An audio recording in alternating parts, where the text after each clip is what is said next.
Bismillahirrahmanirrahim. I am Dr. Zahida Parveen, PhD Special Education from University of the Punjab, Lahore. And currently I am working as Assistant Professor in Department of Special Education at University of Education, Lower Mall Campus, Lahore. I have been working in this university since 2014. This is the course of teaching of mathematics to hearing impaired children, and this course is from Masters of Special Education with an area of specialization of hearing impairment. The course code is SPED 4133 and this is a 3 credit hours course. The title for today's lesson is Synthetic Method, and in today's lesson we will discuss different aspects of synthetic method in detail, as we have already discussed analytical method in our previous lecture, and in today's lecture we will also cover a comparison between analytic method and synthetic method. Now we will start discussion on synthetic method. In this method we proceed from known to unknown. Synthetic is derived form of the word synthesis, and synthesis is the complement of analysis. यानी synthesis और analysis जो हैं वो एक साथ साथ चलते हैं. So in it we combine together a number of facts, perform certain mathematical operations and arrive at a solution. तो जितने भी हमारे पास scattered facts होते हैं उनको हम कंबाइन करते हैं और एक प्रॉपर सोल्यूशन किसी भी प्रॉब्लम का फाइंड आउट करते हैं. That is we start with the known data and connect it with the unknown part. So known से स्टार्ट करके हम अननोन की तरफ लेकर जाते हैं जब हम यहाँ पर प्रॉब्लम को सॉल्व कर रहे हैं by using synthetic method. Here are some characteristics of synthetic method. It leads to hypothesis to conclusion. So in this method first we formulate a hypothesis and then we find some conclusion or end result of that hypothesis. Again it is the repetition that it leads from known to unknown processes. It leads from concrete to abstract, यानी इसमें हम concrete से start करते हैं. एक hands on चीज़ हमारे पास होती है, एक ऑलरेडी प्रूव्ड हमारे पास चीज़ होती है लाइक, तो उसको यूज़ करते हुए हम एब्स्ट्रैक्ट की तरफ लेकर जाते हैं. It is a method of presentation of discovered facts, यानी जो भी आपने ऐसी फैक्ट्स जिनको आप डिस्कवर करते हैं उनको जब हम प्रेजेंट करते हैं तो उसको हम सिंथेटिक मेथड कहते हैं. यानी जब आप ऐसी फैक्ट्स को फाइंड आउट करते हैं और उसके बाद जब आप उसे एक प्रॉपर फॉर्म में प्रेजेंट करते हैं, सिंथेसाइज करते हैं, तो उस सिंथेटिक फॉर्म को सिंथेसिस कहते हैं. It is a product of thought, यानी ये एक प्रोडक्ट है, प्रोसेस नहीं है, एक फाइनल प्रोडक्ट का नाम है. It is short and concise, come time लेता है और इसमें ज़्यादा जो टॉपिक्स हैं उनको कवर किया जा सकता है, तो इस वजह से ये कंपैरेटिवली शॉर्ट और कंसाइज मेथड है. इट पुट्स टुगेदर और सिंथेसाइजेज नोन फैक्ट्स, यानी जो ऑलरेडी पार्ट्स ऐसे जो आपको पता होते हैं और उनको आप कंबाइन करते हैं एक दूसरे के साथ मिलाकर, जब आप उनको प्रेजेंट करते हैं तो उसको हम सिंथेसिस कहते हैं. Once forgotten it can not be recalled, यानी इसके थ्रू जब आप कोई भी ऐसा फैक्ट जो आपने एक्सप्लोर किया है, फाइंड आउट किया है और उसके बाद आपने उसको मेमोराइज कर लिया है, तो अगर वो किसी भी वजह से आपकी मेमोरी से ख़त्म हो गया है तो उसको रिकॉल करना काफ़ी प्रॉब्लमेटिक हो जाता है. फर्दर इसमें फ्यू कैरेक्टरिस्टिक्स हैं इसकी. It is quick, straight forward and does without trial and error. ठीक है, क्विक मेथड है, स्ट्रेट फॉरवर्ड है और इसमें कोई ट्रायल एंड एरर मेथड आपका नहीं होता, बल्कि ऑलरेडी जो आपके पास नॉन फैक्ट्स होती हैं, क्योंकि आप उनके बेस पर काम कर रहे होते हैं, उनको यूज़ कर रहे होते हैं, तो इस वजह से ये काफ़ी स्ट्रेट फॉरवर्ड मेथड है. It does not satisfy doubts and questions arising in the mind of the learner, क्योंकि इसमें ये एक स्ट्रेट फॉरवर्ड मेथड होता है और आप एक गिवन मेथड के थ्रू आप इसके क्वेश्चंस को सॉल्व कर रहे होते हैं। तो ड्यूरिंग दैट सॉल्विंग प्रोसेस अगर लर्नर के माइंड में कोई न्यू क्वेश्चंस अराइज करते हैं तो उनको ये सेटिस्फाई करने के लिए, क्योंकि ये कोई एक्सप्लोरेटरी मेथड नहीं है, इसमें आप चीज़ों को एक्सप्लोर नहीं कर रहे होते और ना ही बच्चे को फ्री हैंड दिया जाता है कि वो जो चाहे उसको किसी नई एक्सप्लोरेशन की तरफ चला जाए। तो इस वजह से सारा फोकस जो है वो ये होता है कि जो भी हमें क्वेश्चन है उसके आंसर तक पहुंचना है, और इस वजह से जो न्यू क्वेश्चन अराइज कर रहे होते हैं बच्चों के जहन में, समटाइम्स ये उनको सेटिस्फाई नहीं करता। It is a special device, it is a method for the crammers. So जब आपने क्रैमिंग करनी होती है, एज इट इज़ जो भी स्टेप्स हैं उनको फॉलो करना होता है और उनको याद करना होता है, तो तब आप ये मेथड जो है उसको ज़्यादा ईजिली अप्लाई कर सकते हैं। It is not that easy to recall और रिकन्स्ट्रक्ट एनी फॉरगॉटन स्टेप। ये हमने पहले भी डिस्कस किया कि जो भी अगर कोई चीज़ आपको कोई फॉरगेट हो जाता है या भूल जाते हैं कोई भी ऐसा स्टेप, तो उसको रिकॉल करना, यानी अगर आप क्वेश्चन सॉल्व कर रहे हैं और ड्यूरिंग दैट सोल्यूशन अगर उस क्वेश्चन के 5-6 स्टेप्स हैं और स्टेप नंबर 3 सपोज आप उसमें से स्किप कर गए हैं या भूल गए हैं, तो हर स्टेप दूसरे स्टेप से डिफरेंट होता है और वो उसको स्टेप को उस टाइम पर याद करना बड़ा प्रॉब्लमेटिक हो जाता है अगर वो भूल जाए तो।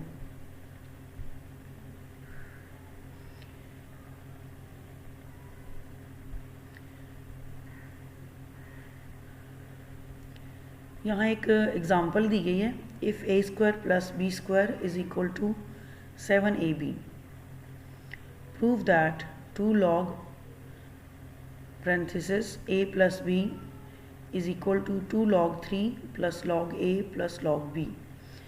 अब ये मैथ्स का क्वेश्चन है और इसमें जो हमारे पास गिवन फैक्ट है वो a square plus b square is equal to 7ab है, ठीक है, और जो हमने फाइंड आउट करना है वो नेक्स्ट वाला पोर्शन है। To prove this using synthetic method begin from the known, यानी हमने जो भी नोन फैक्ट है उससे स्टार्ट करना है। अब इस पूरी ऊपर जो हमारे पास स्टेटमेंट है उसमें जो हमारे गिवन स्टेटमेंट है वो जो या गिवन फार्मूला है वो a square plus b square is equal to 7ab है। तो ये गिवन नॉन फैक्ट है, इसको यूज़ हमने करना है। यहाँ से हम स्टार्ट करेंगे क्योंकि ये सिंथेटिक मेथड है, तो हम इसमें नॉन से स्टार्ट करते हैं और अननोन की तरफ लेकर जाते हैं। तो अब यहाँ पर उन्होंने adding to ab on both sides, a square plus b square plus 2ab is equal to 7ab plus 2ab, 2ab को हमने दोनों तरफ ऐड कर दिया है। अब अगर आपको फार्मूला याद हो, a square plus b square plus 2ab जो है वो उसको जब हम फार्मूला के अंदर बंद करते हैं तो वो a plus b whole square हो जाता है, is equal to 9ab। ab की दोनों जो अमाउंट्स थी उनको हमने प्लस कर दिया है। अब यहाँ पर देखें कि जो a square plus b square a plus b whole square था और इज इक्वल टू 9ab, हमने दोनों तरफ लॉग ले लिया है, तो दोनों के साथ हमने लॉग लगा दिया है। अब जब हम लॉग लगाएंगे और उसके बाद नेक्स्ट स्टेप जो है उसको हम सॉल्व करेंगे, तो यहाँ पर देखें कि आपने जो स्क्वायर था उसको हमने 2 लॉग कर दिया और a प्लस b कर दिया है, और log 9 और प्लस log ab दोनों को अलग-अलग कर दिया है क्योंकि log 9ab जो है ये कॉम्बिनेशन फॉर्म में था। जब हमने इसको ब्रेक डाउन किया है तो log 9 प्लस log ab आ गया। अब इसमें से हमने 2 log a प्लस b तो एक साइड पर चल रहा है, लेकिन दूसरी तरफ हमने सिंथेसाइज करते जा रहे हैं चीज़ों को। log 9 जो है वो किसका स्क्वायर होता है, 3 का, तो हमने 3 स्क्वायर कर दिया है। अब उसके बाद log a plus log b दोनों को सेपरेट कर दिया है। अब यहाँ पर हम 2 जो है उसको कॉमन लेंगे और log 3 हमारे पास बाकी बचेगा, 3 3 are 9 हमने इसको किया था, तो 2 हमने स्टार्ट में ले गए और log a plus log b हमारे पास आया है, ठीक है। तो ये इस तरीके से यही चीज़ हमने प्रूव करनी थी। दस if a square plus b square is equal to 11ab, prove that. अच्छा, ये नेक्स्ट क्वेश्चन है, नेक्स्ट क्वेश्चन की दी गई है जी, सॉरी ये वही क्वेश्चन है और उसका जो हमें क्वेश्चन दिया गया था उसको दोबारा से लिखा गया है कि अगर a square plus b square is equal to 7ab हो तो दूसरी तरफ उसका पोर्शन जो है उसको इस तरीके से प्रूव किया जा सकता है। सो हमारे पास given fact a square plus B square is equal to 7ab था। हमने यहाँ से स्टार्ट किया और हमने प्रूव किया कि कैसे इसको यूज़ करते हुए ये वाला जो इसका आंसर है इसको फाइंड आउट किया जा सकता है।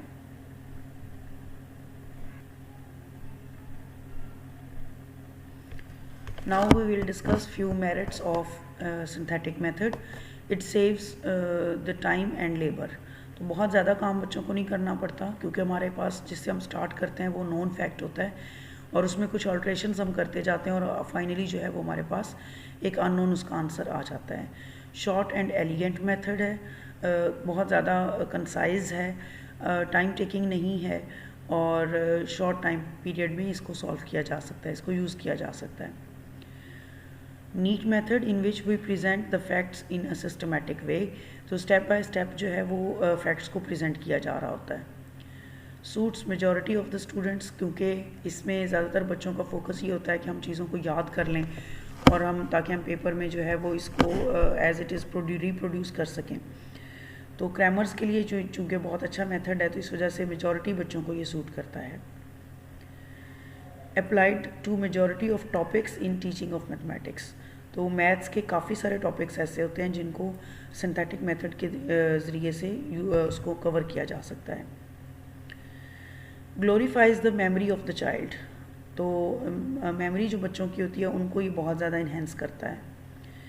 Accuracy is developed by the method, तो एक्यूरेट क्योंकि मेमोरी बार बार बच्चों की बहुत ज़्यादा डेवलप हो रही होती है, वो चीज़ों को याद कर रहे होते हैं और मेमोराइज़ करने के बाद रिप्रोड्यूस कर रहे होते हैं, तो इस तरह से वो जब एज़ इट इज़ चीज़ें बच्चों को याद करने की आदत होती है तो उसकी वजह से एक्यूरेसी काफ़ी इम्प्रूव हो जाती है, यानी वो कोई भी स्टेप उसमें से मिस नहीं कर रहे होते और वन बाय वन सारे के सारे स्टेप्स को सॉल्व कर रहे होते हैं, तो एक्यूरेटली वो प्रॉब्लम्स को सॉल्व कर रहे होते हैं। अब यहाँ कुछ डीमेरिट्स हैं इस मेथड के। अनसाइकोलॉजिकल मेथड है, यानी ब्रेन जो है वो बहुत ज़्यादा इसमें यूज़ नहीं करना पड़ता। स्कोप फॉर फॉरगेटिंग, यानी चांसेस बहुत ज़्यादा होते हैं कि बच्चा जो है वो जिसने जो भी स्टेप्स को याद किया है वो किसी भी टाइम पर उनको भूल सकता है।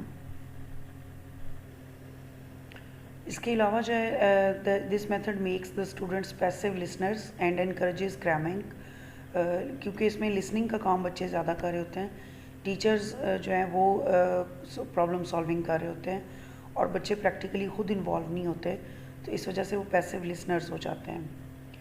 Confidence is generally lacking in the student, क्योंकि वो पार्टिसिपेट नहीं कर रहे होते, हैंड्स ऑन एक्टिविटीज़ नहीं कर रहे होते, तो उस वजह से उनका कॉन्फिडेंस कोई ज़्यादा डेवलप नहीं होता। नो स्कोप ऑफ डिस्कवरी, तो डिस्कवरी का कोई प्रोसेस इसमें फॉलो नहीं हो रहा होता। Recall of each step can not be possible for every child, तो कुछ बच्चे ऐसे होते हैं जिनका क्रैमिंग इतनी अच्छी नहीं होती, तो वो एक स्टेप के बाद दूसरे स्टेप को भूल जाते हैं। अब जब इस मेथड को क्लासरूम में बहुत ज़्यादा अगर यूज़ किया जाए तो उसके रिज़ल्ट में ये होता है कि बच्चे जो हैं वो काफ़ी ज़्यादा मैथ में वीक हो जाते हैं, क्योंकि उनको सिर्फ मेमोरी के ऊपर जोर दिया जा रहा होता है, क्रैमिंग करवाई जा रही होती है, तो वो कॉन्टीन्यूसली ज़्यादा देर तक नहीं कर पाते और बहुत ज़्यादा मटीरियल को अपनी मेमोरी के अंदर स्टोर नहीं कर पाते। तो जब बहुत ज़्यादा स्टेप्स आ जाते हैं और बहुत ज़्यादा क्वेश्चंस आ जाते हैं तो उसके बाद एक लिमिटेड टाइम के बाद बच्चे जो हैं वो उनकी क्रैमिंग जो है वो ख़त्म कर, क्रैमिंग कैपेसिटी काफ़ी लो हो जाती है। अब हम क्विकली इनको रिवाइज़ करेंगे कि एनालिटिक मेथड और सिंथेटिक मेथड का कंपैरिजन क्या है। तो जब हम मीनिंग की बात करते हैं, analysis means breaking up into components and synthetic means synthesis means combining the elements to get something new. So हम ये कह सकते हैं कि analytic method is totally an opposite of synthetic method, और एनालिसिस जो है उसमें हम ब्रेक डाउन कर रहे होते हैं चीज़ों का और सिंथेसिस में हम ब्रेकअप चीज़ों को कंबाइन कर रहे होते हैं। In analytic method leads from unknown to known facts, from conclusion to hypothesis, from abstract to concrete, and from complex to simple. While on the other hand, synthetic method leads from known to unknown, hypothesis to conclusion, concrete to abstract, and from simple to complex. So totally opposite जा रही हैं ये दोनों चीज़ें एक दूसरे के, और इस तरह से जो है वो एक जो एनालिटिक मेथड है वो ऑपोजिट होता है सिंथेटिक मेथड के।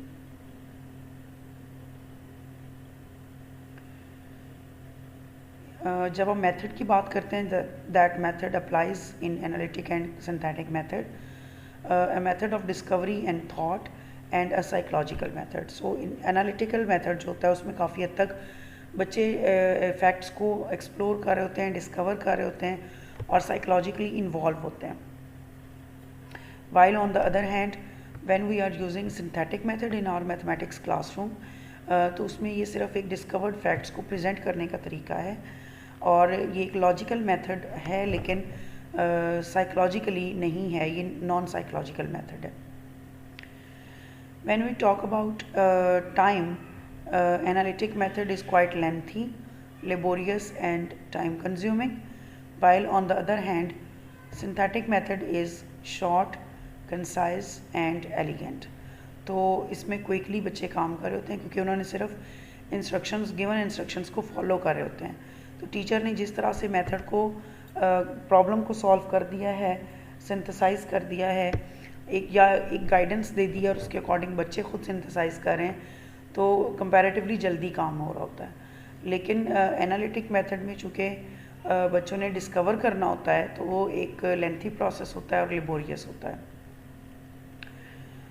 सीक्वेंस की जब हम बात करते हैं तो उसमें valid reasons to justify every step in the sequence, ठीक है। तो एक सीक्वेंस जो होता है उसमें बच्चे चीज़ों को सॉल्व कर रहे होते हैं, प्रॉब्लम्स को सॉल्व कर रहे होते हैं, डिफरेंट स्टेप्स के अंदर लॉजिकल एक सीक्वेंस आ रहा होता है। जहाँ लॉजिकल सीक्वेंस होता है तो उन स्टेप्स को याद रखना काफ़ी ईजी हो जाता है क्योंकि वो इंटर रिलेटेड होते हैं, एक के बाद दूसरा उसके साथ लिंक्ड होता है। While on the other hand, when we are using synthetic method in our mathematics classroom, there is no justification for every step in the sequence। जैसे अभी आज के लेसन में जो हमने एग्जांपल्स को डिस्कस किया है, तो उसमें एग्जांपल में कभी हम 2 को कॉमन ले रहे हैं एक साइड पर, दोनों साइड पर, कभी हम किसी चीज़ को प्लस कर रहे हैं, कभी दोनों साइडों से किसी चीज़ को माइनस कर रहे हैं। तो विदाउट एनी लॉजिकल रीज़न कुछ भी जो है वो हर स्टेप फॉलो कर रहा होता है, तो इसी वजह से हर स्टेप को याद रखना पॉसिबल नहीं होता। एनालिटिक मेथड इनकरेज करता है मीनिंगफुल लर्निंग को, और जो सिंथेटिक मेथड है ये इनकरेज करता है रोट लर्निंग को। सो क्रैमिंग जो है वो सिंथेटिक मेथड के थ्रू ज़्यादा उसको वो इनकरेज करता है, जबकि जो मीनिंगफुल लर्निंग होती है, जो अंडरस्टैंडिंग के साथ बच्चे अंडरस्टैंड करके प्रोसेस को उसे याद करते हैं, तो उसको हम कहते हैं कि ये एनालिटिक मेथड जो है वो उसमें ये कैपेसिटी होती है कि वो बच्चों का इंटरेस्ट को काफ़ी हद तक कायम रखता है और उसके थ्रू जो है वो बच्चे याद मीनिंगफुल लर्निंग करते हैं। Analytic method encourages originality of thinking and reasoning. तो और ये क्योंकि ओरिजिनल काम इसमें बच्चे कर रहे होते हैं, हैंड्स ऑन एक्टिविटीज़ कर रहे होते हैं और उसके थ्रू बच्चे थिंकिंग प्रोसेस उनका काफ़ी इन्वॉल्व होता है, क्योंकि जब तक वो उनका थिंकिंग प्रोसेस इन्वॉल्व नहीं होगा तो वो रीज़न नहीं करेंगे, तो तब तक वो एनालिटिकली किसी भी प्रॉब्लम को सॉल्व नहीं कर पाएंगे, क्योंकि एनालिटिक प्रोसेस में सारा जो पीछे वर्कआउट कर रही होती है वो रीज़न कर रही होती है। रीजनिंग स्किल्स बच्चों की काफ़ी शार्प डेवलप्ड अगर हों तो वो एनालिटिकली काम कर सकते हैं। अगर उनकी रीजनिंग स्किल्स अच्छी ना हों तो एनालिटिकल मेथड को यूज़ करना उस क्लास में टीचर के लिए इतना ज़्यादा फिर फ्रूटफुल नहीं होता। While on the other hand synthetic method encourages memory work. तो ये सारे की सारी जो मेमोरी होती है उसको फोकस करता है और उसको शार्प करता है, बच्चे की कैपेसिटी मेमोराइज़ करने की उसको इंक्रीज़ करता है। तो इसका सारा फोकस जो है वो मेमोरी के ऊपर होता है। लर्निंग इसमें बच्चों की इनफॉर्मल और डिसऑर्गेनाइज्ड होती है जब वो एनालिटिकली काम कर रहे होते हैं, तो वो कोई फॉर्मल वे में लर्न नहीं कर रहे होते, बल्कि इनफॉर्मल वे में। और डिसऑर्गेनाइज्ड फॉर्म का मतलब ये है कि वो खुद चूँकि चीज़ों को ब्रेक डाउन कर रहे होते हैं और होम एक्टिविटीज़ कर रहे होते हैं और प्रैक्टिकल काम के थ्रू सीख रहे होते हैं, तो इस वजह से इसमें डिसऑर्गेनाइजेशन कुछ हद तक होती है।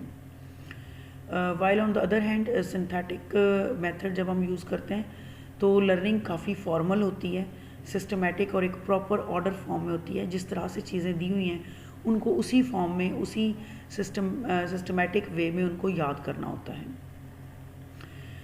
प्रोसेस ऑफ थिंकिंग इन्वॉल्व होता है when we are using analytical method, लेकिन जो प्रोडक्ट ऑफ थिंकिंग हम कहते हैं कि जो एक आपका जो सिंथेटिक मेथड है वो एक्चुअली थिंकिंग का एक प्रोडक्ट होता है। तो जब तक आप थिंकिंग कर रहे होते हैं, उसको यूज़ कर रहे होते हैं, तो उसके साथ साथ जो है वो प्रोडक्ट जब उसका आ जाता है तो उसको हम सिंथेटिक मेथड कहते हैं।